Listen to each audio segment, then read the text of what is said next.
Good morning. I am Iris Infante, 2 years old, and I live in Sampaloc 4, Bautista, Las Marinas, Cavite. My plan after I finish my studies in high school is to pursue my college education.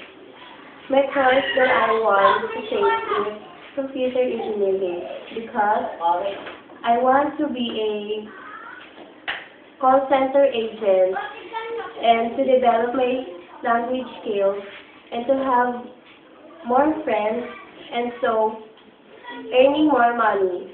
If the result is not good, I will find a job that I will help my parents. My future career is to be a successful woman with a good background in the social world.